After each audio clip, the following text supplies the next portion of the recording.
नमो बुद्धाय, जय भीम, नमस्कार। मेरा नाम रविंद्र कुमार है और आज बाबा साहब की लिखी हुई पुस्तक लॉर्ड बुद्धा एंड हिज धम्मा, भगवान बुद्ध और उनका धम्म का 46वां एपिसोड आपके साथ साझा करूंगा। और जिसमें बाबा साहब ने अपने इस पुस्तक में लिखा है कि तथागत भगवान बुद्ध निर्वाण के बारे में क्या बताए हैं। एक बार भगवान बुद्ध श्रावस्ती में अनाथपिंडक के जेतवा वन में ठहरे हुए थे। वहीं सारिपुत्र भी थे। तथागत ने भिक्षुओं को संबोधित करके कहा, हे भिक्षुओं, तुम्हें धर्म का दायाद यानी उत्तराधिकारी बनना चाहिए, भौतिक वस्तुओं का नहीं, क्योंकि मेरे मन में तुम सब के लिए अनुकंपा है, दया है, इसीलिए मैं तुम्हें यह कह रहा हूं।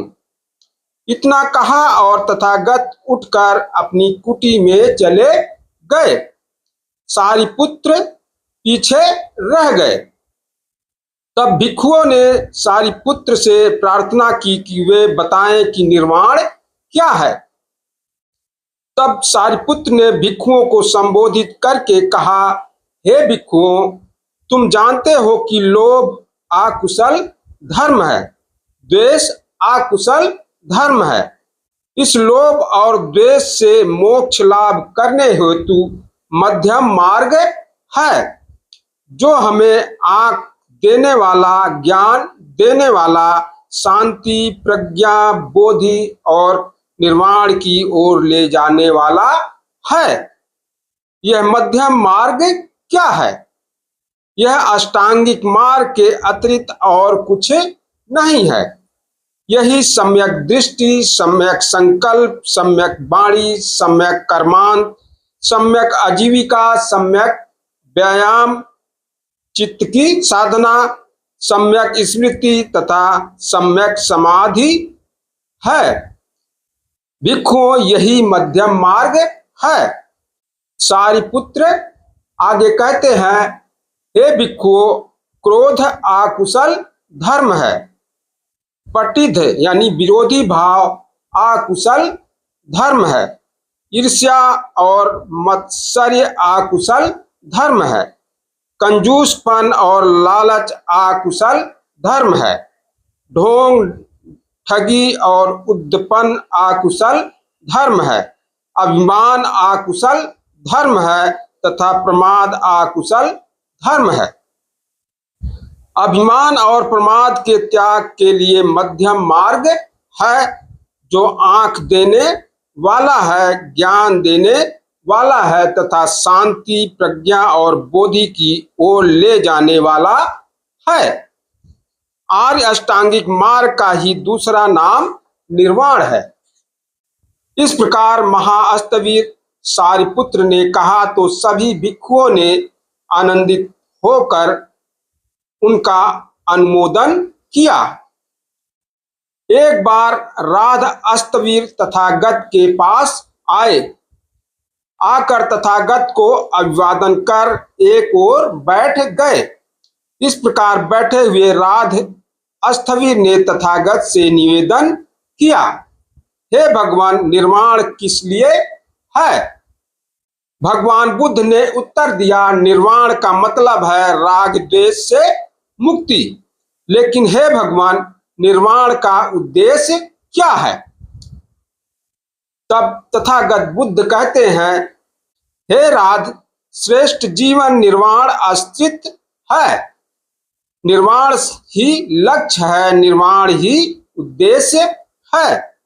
एक बार तथागत श्रावस्ती में अनाथपिंडक के जेतवा वन में विहार कर रहे थे। तब तथागत ने भिक्षुओं को संबोधित किया, हे भिक्षुओं, भदंत कहकर भिक्षुओं ने प्रत्युत्तर दिया।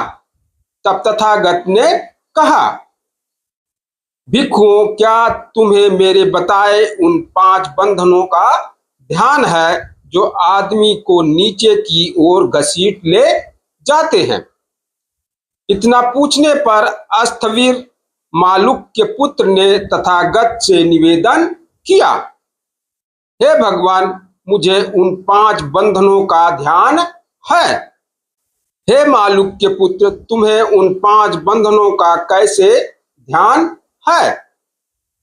हे भगवान, मुझे ध्यान है कि आपने बताया है कि छोटे बालक को यानी सक्काय दृष्टि, शारीरिक दृष्टि, विचिकित्साशील व्रतों पर निर्भर रहने की दृष्टि, कामराग तथा द्वेष में 5 बंधन नीचे की ओर घसीट ले जाते हैं। हे भगवान, इन 5 बंधनों का मुझे ध्यान है। तब तथागत बुद्ध कहते हैं, हे मालूक के पुत्र, तू मैं 5 बंधन किसके लिए बताए गए मानता है? क्या दूसरे मतों के अनुयायी छोटे बालक को ही उपमा देकर तुझे यह कर दोष नहीं देंगे? हे मालूक के पुत्र, आकाश की ओर मुंह करके लेटे हुए अबोध छोटे बालक की अभी काया ही अविकसित होती है। उसमें सक्काय दृष्टि कहाँ से उत्पन्न हो सकती है? हाँ, उसमें भी सक्काय दृष्टि का अंकुर तो मौजूद है। इसी प्रकार हे मालिक के पुत्र, आकाश की ओर मुंह करके लेटे हुए अबोध छोटे बालक का अभी चित्त ही अविकसित होता है, तो फिर अभी उसमें चित्त की विचिकित्सा कहाँ से उत्पन्न होगी? हाँ, विचिकित्सा का अंकुर अवश्य मौजूद है। इसी प्रकार हे मालूक के पुत्र, अभी इस अवस्था में उसका कुछ शील ही नहीं हो सकता। वह शील व्रत पर निर्भरता कहाँ से आएगी? हाँ, शील व्रत संबंधी निर्भरता का अंकुर अवश्य मौजूद है। इसी प्रकार हे मालूक के पुत्र, उस अबोध बालक में अभी काम राग ही अविकसित रहता है, तो उसमें काम राग की उत्तेजना कहाँ से आएगी?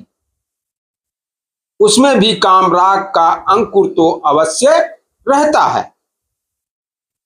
इसी प्रकार हे मालिक के पुत्र, उस अबोध बालक के लिए अभी प्राणियों का अस्तित्व ही नहीं है, तब उसके मन में प्राणियों का द्वेष कहाँ से आएगा? हाँ, उसमें द्वेष का अंकुर तो अवश्य है। तो क्या हे मालिक के पुत्र, दूसरे मतों के अनुयायी छोटे अबोध बालक को ही उपमा देकर तुझे दोष नहीं देंगे? जब यह कहा जा चुका था, तब महाअस्तवीर आनंद ने तथागत से निवेदन किया, हे तथागत, अब आपके लिए विश्राम करने का समय है। हे तथागत, अब आपके लिए विश्राम करने का समय है। सद्धर्म संबंधी तथागत बुद्ध के प्रवचन में सम्यक दृष्टि का पहला स्थान क्यों है? आर्य अष्टांगिक मार्ग में सम्यक दृष्टि श्रेष्ठतम है। सम्यक दृष्टि श्रेष्ठ जीवन की प्रत्येक बात की भूमिका है, चाबी है, और सम्यक दृष्टि का न होना सभी बुराइयों की जड़ है। सम्यक दृष्टि के विकास के लिए आवश्यक है कि आदमी जीवन के प्रत्येक घटना को समुत्पन्न समझे, यानी जीवन की जितने भी घटना होती हैं वह किसी न किसी कारण से होती हैं, यह समझे। सम्यक दृष्टि का मतलब ही प्रतीय समुद्यपाद नियम को जान लेना है, यानी सम्यक दृष्टि का मतलब है कि कोई भी घटना जीवन में होती है तो वो किसी न किसी कारण के होती है, इस नियम को जान लेना चाहिए। हे भिक्षुओं, जो कोई भी व्यक्ति मिथ्या दृष्टि रखता है, मिथ्या संकल्प रखता है, मिथ्या वाणी रखता है, मिथ्या कर्मान रखता है, मिथ्या जीविका रखता है, मिथ्या प्रयास करता है, मिथ्या स्मृति तथा मिथ्या समाधि रखता है, जिसका ज्ञान और विमुक्ति मिथ्या रहती है, उसका हर कार्य, उसका हर वचन, उसका हर विचार, उसकी हर चेतना, उसकी हर आकांक्षा उसका हर निश्चय, उसका हर प्रक्रिया, ये सभी चीजें उसे ऐसी स्थिति की ओर ले जाती हैं जो कि अरुचिकर होती हैं, अप्रीतिकर होती हैं, बुरी लगती हैं, अलाभप्रद होती हैं तथा दुखद होती हैं। ऐसा क्यों? मिथ्या दृष्टि के कारण है। ठीक आचरण ही पर्याप्त नहीं है। एक छोटा बालक ठीक आचरण कर सकता है, लेकिन इसका यह मतलब नहीं कि उसे इसका ज्ञान है कि उसका आचरण ठीक है। ठीक आचरण के लिए ठीक आचरण का ज्ञान आवश्यक है। हे आनंद, यथार्थ भिक्षु किसे कहते हैं? यथार्थ भिक्षु उसे ही कहते हैं जो बुद्धि पूर्वक संभव और असंभव के भेद को समझा लेता है। मृत्यु के बाद के जीवन की चिंता व्यर्थ है। ज्यादातर लोग देखा जाता है कि मृत्यु के बाद की स्वर्ग में जाएंगे या नर्क में जाएंगे, उसकी चिंता करते हैं। यहाँ उसे व्यर्थ बताया गया है। एक बार अस्थवीर महाकाश्यप तथा अस्थवीर सारिपुत्र बनारस के पास ऋषि पतन के मृगदाय में ठहरे हुए थे। अस्थवीर सारिपुत्र शाम के समय ध्यानावस्था से उठकर अस्थवीर महाकाश्यप के पास गए और एक ओर बैठ गए। इस प्रकार बैठे हुए सारिपुत्र ने अस्थवीर महाकाश्यप से कहा, हे काश्यप, क्या तथागत मरणांतर रहते हैं? भगवान बुद्ध ने यह व्याकृत नहीं किया है कि तथागत मरणांतर रहते हैं। उनका कहना है कि यहाँ भगवान बुद्ध ने इसका कोई वर्णन यानी व्याख्या नहीं की है। तो क्या तथागत मरणांतर नहीं रहते? भगवान बुद्ध ने यह व्याकृत नहीं किया है कि तथागत मरणांतर नहीं रहते। तो क्या तथागत मरणांतर रहते भी हैं और नहीं भी रहते? भगवान बुद्ध ने यह भी व्याकृत नहीं किया है कि तथागत रहते भी हैं और नहीं भी रहते हैं। तो क्या तथागत मरणांतर नहीं भी रहते हैं और नहीं भी रहते हैं? भगवान बुद्ध ने यह भी व्याकृत नहीं किया कि तथागत मरणांतर नहीं भी रहते और नहीं भी रहते हैं। लेकिन तथागत ने इसे अव्याकृत क्यों नहीं किया? यह एक ऐसा प्रश्न है जिसका उत्तर देने से मनुष्य का कुछ भी लाभ नहीं है। महाकाश्यप कहते हैं, यह श्रेष्ठ जीवन का आरंभ ही नहीं है। इससे न प्रज्ञा की प्राप्ति होती है और न निर्वाण की ओर ले जाता है। यही कारण है कि तथागत ने इसको अव्याकृत रखा है। ईश्वर से प्रार्थनाएं और याचनाएं करना बेकार है, ऐसा क्यों भगवान बुद्ध कह रहे हैं?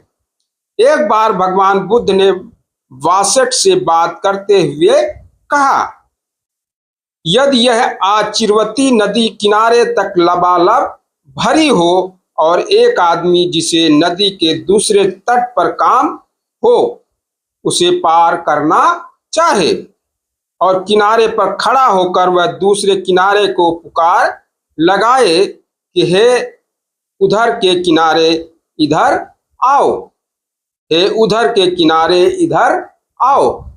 हे बासेट, अब यह सोचो कि क्या उस आदमी के प्रार्थना से, याचना करने से, आशा लगाने से, स्तुति करने से वह दूसरा किनारा उधर से इधर चला आएगा। ठीक उसी तरह बासेट, तीन वेदों के जानकार ब्राह्मण उन गुणों की अपेक्षा करके जो वास्तव में किसी को सच्चा ब्राह्मण बनाते हैं, उन दुर्गुणों का अभ्यास करते हैं जो किसी को भी अब्राह्मण बनाते हैं। ऐसी प्रार्थनाएं करते हैं, हे इंद्र हम तेरा आवाहन करते हैं, हे ब्रह्मा हम तेरा आवाहन करते हैं, हे ईशान हम तेरा आवाहन करते हैं, हे प्रजापति हम तेरा आवाहन करते हैं, हे ब्रह्मा हम तेरा आवाहन करते हैं।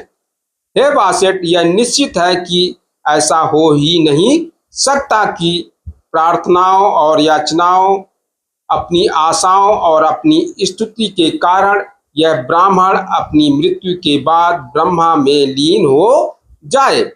ऐसा निश्चय से हो नहीं सकता। आदमी का भोजन उसे पवित्र नहीं बनाता। आखिर भगवान बुद्ध इस पर क्या कहते हैं? भगवान बुद्ध कहते हैं कि भोजन नहीं पवित्र कर्मों का महत्व है। आमगंध नाम का एक ब्राह्मण तपस्वी अपने शिष्यों के साथ हिमालय में रहता था। वे मत्स्य मांस नहीं खाते थे। प्रतिवर्ष वे नमक खटाई खाने के लिए अपने आश्रम से नीचे उतरकर बस्ती में जाते थे। गांव के लोग उनका बड़ा स्वागत करते और 4 महीने तक लगातार उनका आतिथ्य करते थे। तब भिक्षु संघ सहित भगवान बुद्ध भी वहीं आए। लोगों ने तथागत का धर्मोपदेश सुना तो उनके श्रावक बन गए। सदा की भांति तपस्वी आमगंध और उसके शिष्य भी उस गांव में आए, लेकिन लोगों ने उसी उत्साह से उनका स्वागत नहीं किया। आमगंध को यह जानकर निराशा हुई कि तथागत ने मत्स्य मांस के भोजन का निषेध नहीं किया। इस बारे में यथार्थ जानकारी प्राप्त करने के लिए वह श्रावस्ती के जेतवन विहार पहुंचा, जहां तथागत ठहरे हुए थे। वह बोला, जो फलियां और फल खाने लायक पत्ते और जड़ें, किसी भी लता पर लगने वाली सब्जी, इन चीजों को न्यायतः प्राप्त कर जो भी कोई खाने वाला खाता है वह सुख भोग के लिए झूठ नहीं बोलता। आप दूसरों के दिए हुए, दूसरों के द्वारा तैयार किए गए बढ़िया बढ़िया समिष्ट भोजन ग्रहण करते हैं। जो इस प्रकार का चावल मांस का पुलाव खाता है वह आमगंध खाता है। आप पंछी के मांस के साथ पका हुआ बढ़िया चावल खाते हैं और कहते हैं कि मुझ पर आमगंध का दोष लागू नहीं होता। मैं आपसे इसका अर्थ जानना चाहता हूं, यह आपका आमगंध किस तरह का है?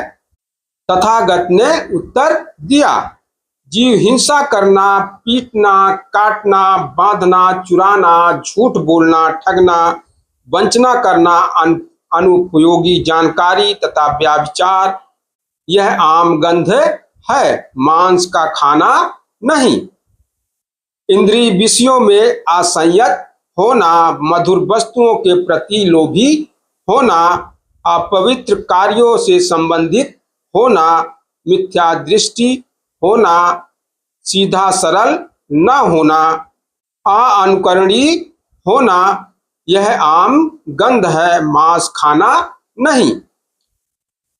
कटु होना, कठोर होना, चुगलखोर होना, विश्वासघाती होना, निर्दयी होना, अहंकारी होना, अनुदार होना तथा किसी को कुछ भी देने वाला ना होना, यह आम गंध है, मांस का खाना नहीं।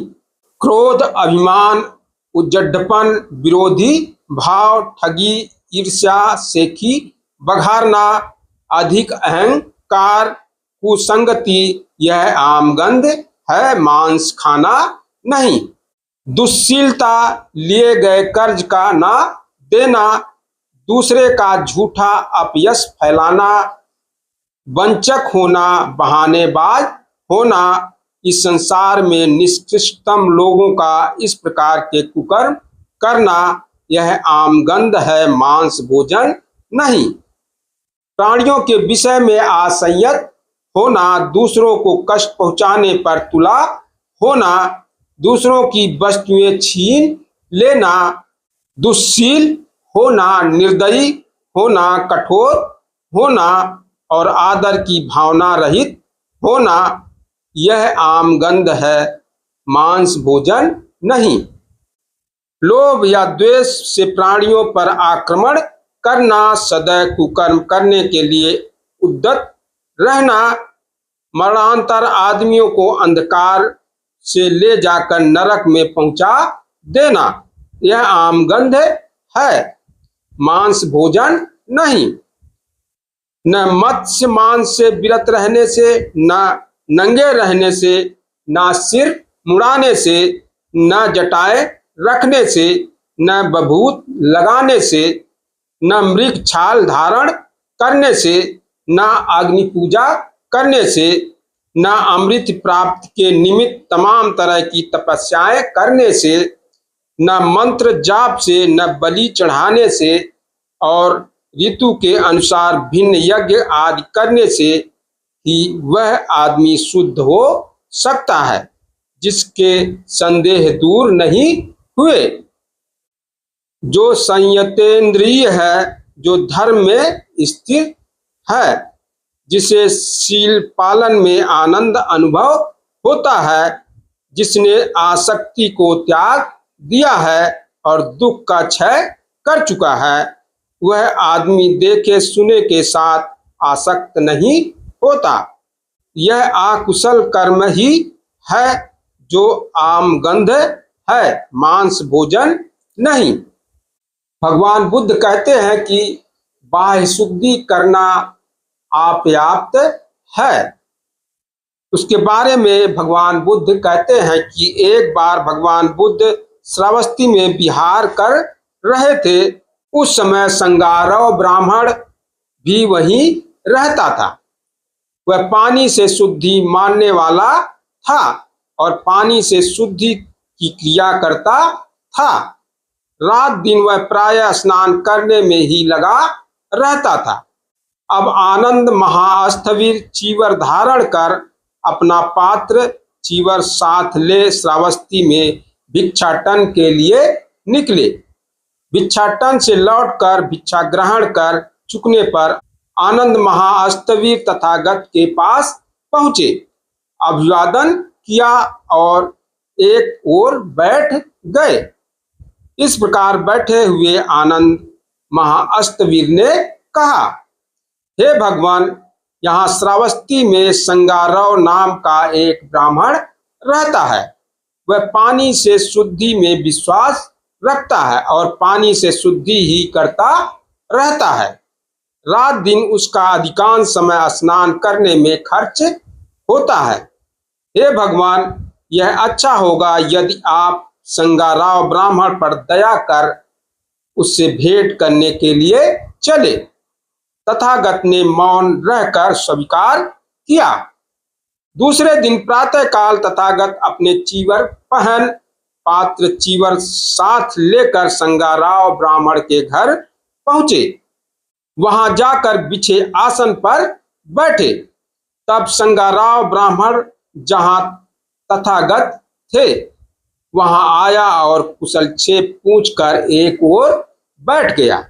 उसके बैठ जाने पर संगाराव ब्राह्मण से तथागत ने पूछा, हे ब्राह्मण, जैसा लोग कहते हैं, क्या यह सच है कि तुम जल से शुद्धि में विश्वास रखते हो, पानी से शुद्धि ही करते रहते हो, तुम्हारा रात दिन का अधिकांश समय स्नान करने में खर्च होता है? हे श्रमण गौतम, यह सच है। हे ब्राह्मण, इस प्रकार रात दिन स्नान आदि करते रहने से ही तुम क्या लाभ देखते हो? हे श्रमण गौतम, यह इस तरह है कि दिन में मुझसे जो कुछ भी पाप कर्म होता है, मैं उसे उसी दिन शाम को धो डालता हूँ, और रात को मुझसे जो पाप कर्म होता है वह मैं प्रातःकाल उठते ही स्नान करके धो डालता हूँ। इस प्रकार रात दिन स्नान आदि करते रहने में मुझे यही लाभ दिखाई देता है।